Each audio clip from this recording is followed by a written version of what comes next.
The way a man acts in bed can reveal his deepest feelings, even more than any words. Carl Jung, the famous psychologist, argued that love is not just talk, it is expressed unconsciously through intimacy. The way a man holds you, the way he looks at you, or even the way he breathes around you in those vulnerable moments can say a lot about his feelings. So how do you know if it's more than just physical attraction? Jung's discoveries about the unconscious mind point to 4 clear signs, subtle and powerful behaviors that only occur when a man is truly in love. Jung taught that love is not just an emotion, but a merging of souls where instincts rise to the surface. When a man is emotionally attached, his body and mind reveal truths he may not even be aware of. Today, we'll look at 4 intimate behaviors that, according to Jungian psychology, prove his love is deeper than mere attraction. These aren't habits, but unconscious rituals of devotion. By the end of this article, you'll know exactly what to look for. The first is deep eye contact during intimacy.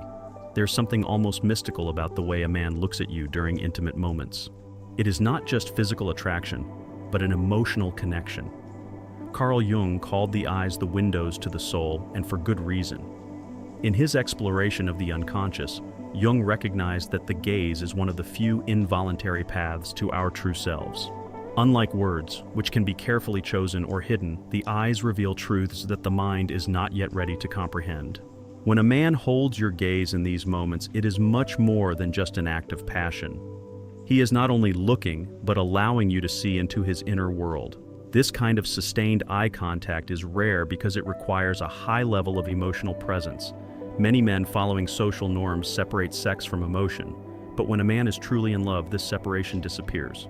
His gaze lingers because he is not just physically naked, but emotionally naked. Jung would say it is a manifestation of the anima, the inner feminine aspect that yearns for deep intimacy. Avoiding eye contact, on the other hand, can be revealing. A man who doesn't look you in the eye during intimacy may be feeling affection, but there's still a barrier between you. He may be afraid of vulnerability or hiding a part of himself he's not ready to address. According to Jung, this avoidance can indicate unresolved fears or past traumas that are preventing him from fully opening up. The eyes don't lie, and so for many, avoiding eye contact becomes a way to maintain control. But when a man breaks through that barrier, it speaks volumes. He's trusting you not only with his body, but also with the vulnerable side of himself, hidden and imperfect. There's a reason why lovers instinctively close their eyes during a kiss and then open them again, to confirm the reality of the other person. It's a moment of affirming each other's existence in complete unity. So deep eye contact is the first and perhaps most telling sign of true emotional attachment. It is something that cannot be faked. It is an unconscious recognition when 2 people are in a space where there is no need to hide. The second is prioritizing your pleasure over his. In Jungian psychology, true intimacy is the synthesis of opposites. It is the meeting of 2 separate selves into something greater than the sum of their parts. Jung called this Ansha, a sacred union that goes beyond physical attraction and is the alchemy of 2 souls merging in mutual surrender. When a man puts your pleasure before his own, it's not just an act of generosity. It's an unconscious act of devotion, a silent vow that your joy is inseparable from his own. Jung believed that our shadow, the repressed and hidden aspects of the psyche, often drives our baser instincts, including the selfish desire for our own satisfaction. But when a man is truly in love, something amazing happens. His higher self overrides these primal impulses. He postpones his own pleasure not out of a sense of duty, but because the act of giving becomes his reward. It is a union of opposites, where the male drive for action harmonizes with the female principle of receptivity. In such a balance, sex is transformed from a transactional act into a sacred exchange. You'll notice it in the way he studies your reactions, remembers what pleases you, and takes genuine satisfaction in your happiness. His attention isn't ostentatious, it's instinctive, as if your body were an extension of his own. Unlike encounters based solely on physical attraction, where lust takes what it wants and doesn't care about the other, love is nurturing. A man in the thrall of infatuation may focus on his own pleasure, but a man in love will discover that his enjoyment depends on yours. Jung would see this shift as the influence of the anima, the feminine within, guiding him toward compassion, tenderness, and a desire for connection beyond the physical. So the smallest gestures, like a delay after intimacy or a sincere question, "Did you have a good time?" reveal far more about his feelings than grand gestures. This selflessness extends beyond the bedroom. Jung saw relationships as mirrors that reflect parts of ourselves that we must either confront or heal. A man who gives selflessly in intimacy is often one who has faced his own shadows, fears, and need for control, and is willing to serve rather than take. This vulnerability becomes the hallmark of true love. It is not about perfection, but about presence. When a man puts your pleasure first, he whispers with his body what words can never express. "You are sacred to me." This behavior is the imprint of love. It cannot be faked, and it proves that his commitment is deep and sincere. According to Jung, this is where the most profound transformations begin. Third, post-sexual attachment and emotional openness. The moments after intimacy reveal more about a man's true feelings than the act itself. Carl Jung understood that physical intimacy has the power to dissolve defenses, calm the ego, and allow the unconscious to emerge. When a man is truly in love, sex becomes not just a climax, but a door to emotional nakedness. That's why his behavior after sex is so revealing. The way he holds you, what he says, how vulnerable he is when the passion dies down, these aren't conscious choices, but unconscious revelations of how he really sees you. Jung's concept of the shadow explains why many men have a hard time being vulnerable. Society teaches men to associate strength with emotional restraint, which can lead to detachment after physical intimacy. But when a man truly loves, this condition no longer applies. His shadow, the wounded, sensitive part, usually hidden, comes to the surface without his permission. He may pull you closer instead of pulling away, or share childhood memories, or simply rest his forehead on yours in silent communion. These actions are not calculated, but rather a rebellion of the psyche against pretense. They confirm that he is connecting you with security, not just pleasure. This vulnerability after sex serves an important psychological function. Jung believed that true intimacy requires integrating our light and dark sides with another person. When a man remains emotionally present after sex, it demonstrates that he trusts you with his essence, not just his physical desire. The way he involuntarily strokes your hair or shares a private thought shows that his defenses have been momentarily broken down. Compare this to situations where a man immediately pulls away after sex. While this doesn't always indicate emotional emptiness, it often indicates that his connection to you remains primarily physical. The ego quickly rebuilds its walls, and control takes the place of submission. But when a man lingers, experiencing the post-sexual state as something valuable rather than uncomfortable, he shows that he understands the transcendent function of love, its ability to dissolve the boundaries between two people. Ultimately, post-sex affection is the most honest language of love. It is in these quiet moments when the body is sated and the mind is relaxed that the heart speaks loudest. A man who opens up to you shares not only his bed but his inner world. And according to Jung, this is a sure sign that his feelings are deeper than mere desire. It is an acknowledgement of souls. Fourth, synchronized movements and unconscious mirroring. In the silent language of lovers, the deepest truths are expressed not in words, but through the unconscious choreography of bodies moving in perfect harmony.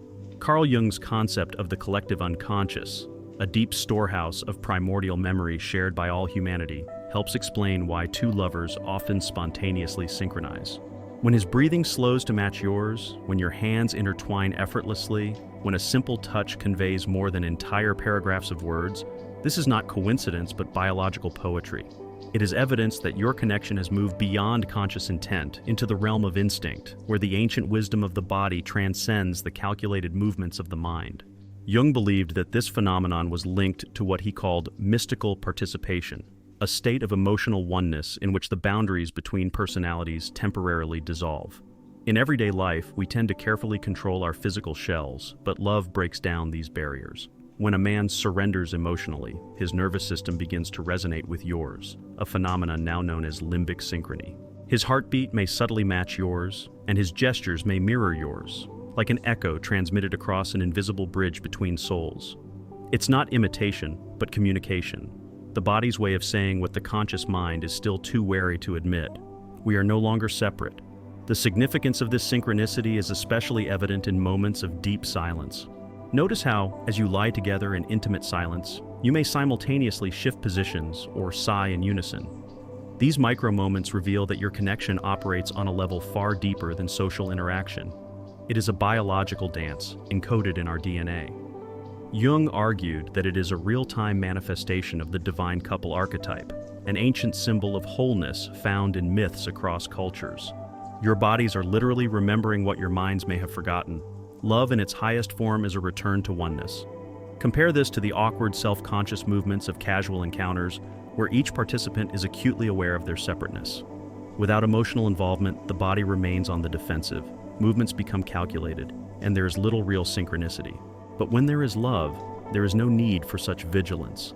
His hand finds the small of your back just when you need support. Your head rests on his shoulder as if the space had been created just for you. It is an easy alignment, a physical manifestation of what Jung called inoktidra, the tendency of opposites to attract, creating balance. What makes these unconscious movements so intimate? Their complete authenticity. Unlike words, which can be constructed or controlled, the body language of love cannot be faked. When his body moves in silent harmony with yours, it is the purest form of recognition of his psyche. You are not just another, you are an extension, not an object, but a home. In these wordless moments, Jung's theories become living truth. In the alchemy of true connection, two separate beings can momentarily touch the divine unity from which we all come. That is why synchronized movements remain the most ancient and sacred dance of love, the choreography of the unconscious will and the eternal wisdom of the unconscious mind. Carl Jung, the eminent Swiss psychiatrist, saw love not as a fleeting emotion or a social construct. It was a profound psychological event, a clash between the conscious and unconscious minds. At the core of his theory is the concept of anima and animus, the hidden feminine and masculine aspects that exist within each of us. According to Jung, every man has an inner feminine image shaped by his experiences, expectations, and cultural influences. When a man truly falls in love, he is not simply reaching out to a woman. He is meeting a reflection of his own soul. This is why the right partner does more than just thrill. She feels familiar, as if she has always been a part of him. The stronger the emotional pull, the more his anima matches her essence, creating an almost mystical sense of recognition. This is why some loves seem preordained, as if written in the stars, because in a sense they were written in his psyche long before they met. But this projection is only the beginning. True intimacy, Jung believed, requires something far more vulnerable, a willingness to remove the masks we wear in everyday life. Most men are trained to suppress their sensitivity to protect themselves from judgment. However, when a man is deeply in love, something changes. The unconscious mind, the huge hidden part of us where instincts, fears, and desires are stored, begins to overcome his defenses. He doesn't just want to be close, he needs it on a deep level. That's why you'll notice subtle but undeniable changes in his behavior. When he's emotionally connected, he may share childhood memories without prompting, or his body language may soften because he can't control it. These are not deliberate acts, but an involuntary surrender to the depth of his connection. Jung also believed that the unconscious speaks most clearly in moments of intimacy, not just through words, but through symbols, sensations, and instinctive actions. Think of how lovers synchronize their breathing, or how a man's touch becomes almost reverent when his emotions are fully engaged. These are not just romantic gestures, they are the unconscious mind weaving two people together. For Jung, love is alchemy. It transforms the base metal of physical attraction into the gold of spiritual union. And when a man is truly in love, his unconscious expresses it in the most beautiful ways. How does this hidden psychology manifest in the bedroom? The answer lies in 4 undeniable actions, so intimate and revealing that they bypass the conscious mind. These aren't tricks or unlearned techniques, they're the raw, unfiltered language of the male heart. 4 unconscious behaviors: deep eye contact, selfless giving, post-sex vulnerability, and synchronized movement form the silent language of male devotion. Carl Jung's wisdom reminds us that love is never just an emotion. It is an embodied truth written in the unguarded moments between two people. If your partner exhibits these signs, you are sharing more than just a physical connection. You are sharing a psychological and spiritual connection that transcends the mundane. Now it's up to you. Does your partner show these signs of deep love? Have you noticed other unconscious behaviors that reveal their true feelings? Share your stories in the comments below. We'd love to hear your impressions and observations. If this exploration of love through Jung's lens resonated with you, be sure to like and subscribe to the channel for more relationship wisdom rooted in psychology. Want to go deeper? Let me know if you'd like our next video to cover Jung's red flags in relationships, hidden psychological warnings that indicate when a connection may be unhealthy or unfulfilling. Until then, remember, The body never lies about love. Pay attention to what's whispered between the words, and you'll always know where you truly stand.